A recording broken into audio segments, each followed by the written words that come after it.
ጤና ይስጥልኝ ክቡራትና ክቡራን የዩቲዩብ ቻናል ቤተሰቦች፣ በደቡብ አፍሪካ የሚኖሩ ስደተኞች ኢትዮጵያውያንን ጨምሮ ስደተኞች ዛሬ የተቃውሞ ሰልፍ በሚካሄድበት ወቅት ሱቃቸውን እንዲዘጉ ማስጠንቀቂያ ተሰጠ። በኢራን ወደቦች ላይ የተጣለው እገዳ እንደሚራዘም ከተሰማ በኋላ የነዳጅ ዋጋ ጨመረ።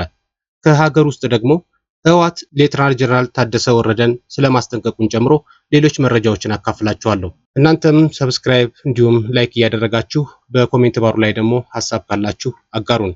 አብራችሁን ቆዩ።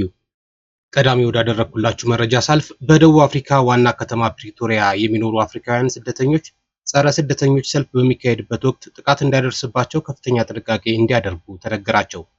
በደቡብ አፍሪካ መጤ ጠል የሆኑ ግለሰቦች በሚያደርሱት ጥቃት የተለያዩ የአፍሪካ ሀገራት ዜጎች መገደላቸው ተዘግቧል። የጋና ከፍተኛ ኮሚሽን በደቡብ አፍሪካ የሚኖሩ ዜጎቹ ሱቃቸውን እንዲዘጉና ትኩረት ላለመሳብ እንዲሞክሩ ሲሉ አስጠንቅቀዋል። በደቡብ አፍሪካ የሚኖሩ የናይጄሪያውያን ማህበር ደግሞ አባላቱ ቤታቸው እንዲቀመጡ የሚገልጽ መልእክት አስተላልፏል። በጆሃንስበርግ ዛሬ ሮብ ዕለት በሀገሪቱ የሚገኙ ስደተኞችን የሚቃወሙ ሰልፎች ይደረጋሉ ተብሎ ይጠበቃል። በደቡብ አፍሪካ በቅርብ ዓመታት ወዲህ የህገወጥ ስደተኞች ጉዳይ የፖለቲካ መሳሪያ እየሆነ መጥቷል። የተወሰኑ ተቋሚዎች የውጭ ሀገራት ዜጎች ስራዎቻችንን እያሳጡን ነው፣ እንዲሁም ፍትሐዊ ባልሆነ ሁኔታ ከህዝብ አገልግሎት ተጠቃሚ እየሆንን አይደለም ሲሉም ይከሳሉ። ነገር ግን ፕሬዝዳንቱ ሲሪል ራማፎሳ ዜጎች ፍርሃቶቻቸውና ጭንቀቶቻቸው ሌሎች አፍሪካውያን ወንድሞቻቸውን ወደ መጥላት እንዳያድግ ሲሉ አስጠንቅቀዋል። ሲሪል ራማፎሳ በአገሪቱ የነጻነት ቀን ባደረጉት ንግግር በቅርቡ በውጭ ዜጎች ላይ ያደረሰውን ጥቃት አውግዘው ሌሎች አፍሪካውያን በአፓርታይድ ትግል ወቅት ያደረጉልንን ድጋፍ መርሳት የለብንም ብለዋል። ማክሰኞ ዕለት በመቶዎች የሚቆጠሩ ስደተኛ ተቃዋሚ ሰልፈኞች በፕሪቶሪያ አደባባይ በመውጣት ተቃውሟቸውን አሰምተዋል። የተወሰኑ ሰልፈኞች መፈክሮች የተጻፉባቸው ቲሸርቶች የለበሱ ሲሆን ሌሎች ደግሞ በእጆቻቸው መፈክር ይዘው ተቃውሟቸውን ገልጸዋል። አንድ የተቃውሞ ሰልፈኛ ህገወጥ ስደተኞች መጨመር አደባባይ እንዲወጣ እንዳደረገው ገልጾ ፖለቲከኞች ይህንን በሚመለከት ምንም እያደረጉ አይደለም ብሏል።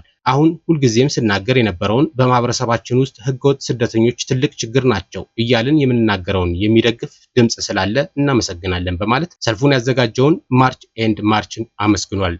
ከዚህ ቀደም ህገወጥ ስደተኞችን በመቃወም የተደረጉ ሰልፎች ወደ አመጽ አመርተው በርካታ ስደተኞች ተጎድተዋል። በዚህም የተነሳ ሰልፈኞቹ ለአደጋ ተጋላጭ የሆኑ ማህበረሰቦችን እንዲከላከሉና ሰላማዊ እንዲሆኑም ጠይቋል። ደቡብ አፍሪካ ከሁለት ዓመት በፊት ባደረገችው የህዝብ ቆጠራ መሰረት ቢያንስ 2.4 ሚሊዮን ከሌሎች ሀገራት የመጡ ስደተኞች አሏት። ከዚህም ውስጥ ከፍተኛውን ቁጥር የያዙት የጎረቤት ሀገራት ዚምባብዌ ሲሆኑ ከኢትዮጵያ፣ ዲሞክራቲክ ኮንጎ፣ ከሶማሊያ፣ ከባንግላዴሽ እና ከሌሶቶም የመጡ ስደተኞች ቁጥር በርካታ ነው። ከተለያዩ የአፍሪካ ሀገራት የተሻለ ስራ እና ኑሮ ፈልገው የሄዱ ስደተኞች 62 ሚሊዮን ህዝብ ካላት ደቡብ አፍሪካ አንጻር ሲሰላ 3 በመቶ ብቻ ናቸው። ሆኖም በደቡብ አፍሪካ የሚኖሩ በርካታ ስደተኞች ስራ እና የተለያዩ እድሎችን ተሻምተውናል በሚሉ መጤ ጠል ምክንያት በሀገሪቱ ዜጎች ጥቃቶች ያጋጥሟቸዋል። በተለይ ኢትዮጵያን ጨምሮ ከሌሎች አፍሪካ ሀገራት የመጡ ስደተኞች ግድያ፣ ዝርፊያና የንብረት ውድመቶች ያጋጥሟቸዋል። የጋና ዲሞክራቲክ ሚሽን ለዜጎቹ የተቃውሞ ሰልፎች በሚካሄዱበት ወቅት ለደህንነታቸው ከፍተኛ ቅድሚያ እንዲሰጡና የጥንቃቄ እርምጃ እንዲወስዱ መክሯል። ትላንት ማክሰኞ ዕለት የወጣው ይህ ማሳሰቢያ ሱቅ ያላቸው ግለሰቦች ሱቆቻቸውን እንዲዘጉ፣ ሰልፎች ከሚካሄዱባቸው አካባቢዎች እንዲርቁና ግጭቶችን ሊያባብሱ ስለሚችሉ በአደባባይ ከመሰብሰብ እንዲታቀቡም ገልጿል። በደቡብ አፍሪካ የሚኖሩ ናይጄሪያውያን ማህበር በተመሳሳይ ለአባላቱ ሱቃቸውን እንዲዘጉ፣ በቤቶቻቸው እንዲቀመጡ ወይንም ወደ ውጪ እንዳይወጡ አስጠንቅቋል። የተባበሩት መንግስታት ድርጅት ዋና ጸሐፊ አንቶኒዮ ጉተሬስ በደቡብ አፍሪካ የታየውን መጤ ጠል እንቅስቃሴ አውግዘው አመጽን ለማነሳሳት ማህበራዊና ኢኮኖሚያዊ ሁኔታዎችን በሚጠቀሙ ግለሰቦች የተፈጸሙ የወንጀል ድርጊቶች ሲሉም ገልጸውታል።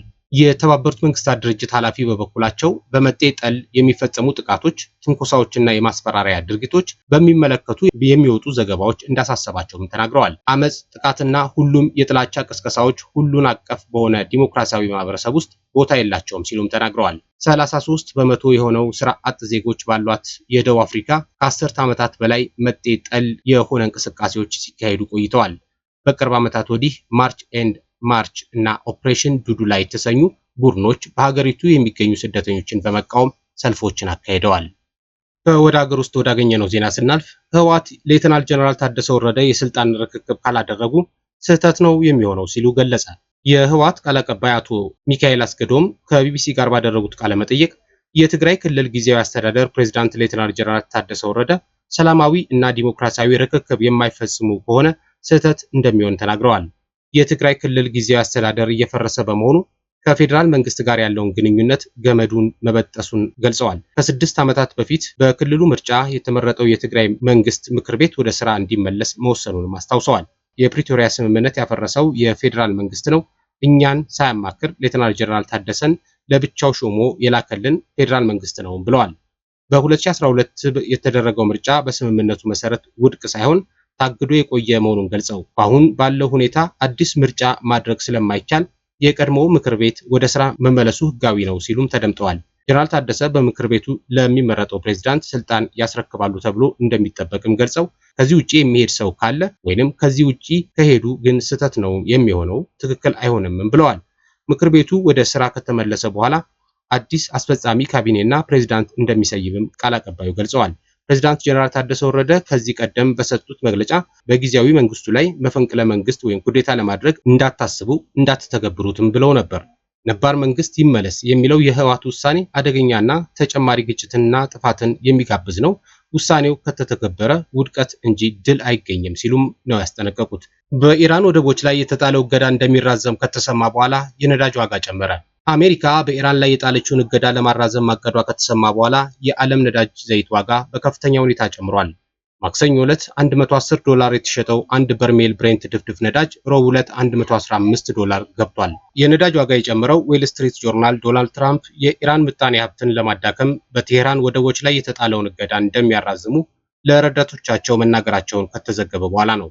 ኢራን የአሜሪካን እገዳ እስካልተነሳ ድረስ በሆርሙዝ ወሽመጥ መርከቦችን እንደማያልፉም ተናግራለች። የካቲት 21 2018 ዓ.ም እስራኤልና አሜሪካ ኢራንን መደብደብ ከጀመሩበት ጊዜ አንስቶ የሆርሙዝ ወሽመጥ በመዘጋቱ የዓለም ነዳጅ ዋጋ በከፍተኛ ሁኔታ ጨምሯል። ኢራን ለተከፈተባት ጦርነት ምላሽ ለመስጠት በሚል የዓለም 1/5 የነዳጅ እና የተፈጥሮ ጋዝ ምርት የሚመላለስበትን የሆርሙዝ ወሽመጥን ዘግታለች።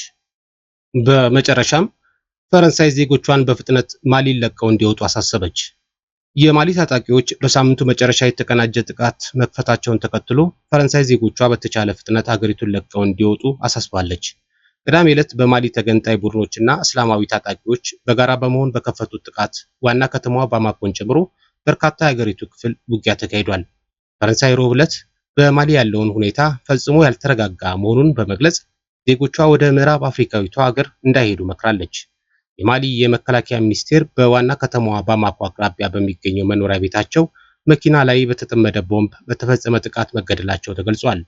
ሳዲዮ ካማራ የተገደሉት እስላማዊ ታጣቂዎች እና ተገንጣዮች በመላው አገሪቱ በከፈቱት የተቀናጀ የጥቃት ማዕበሎች መሆኑን የበርካታ የዜና አውታሮች ዘገባ አመልክቷል።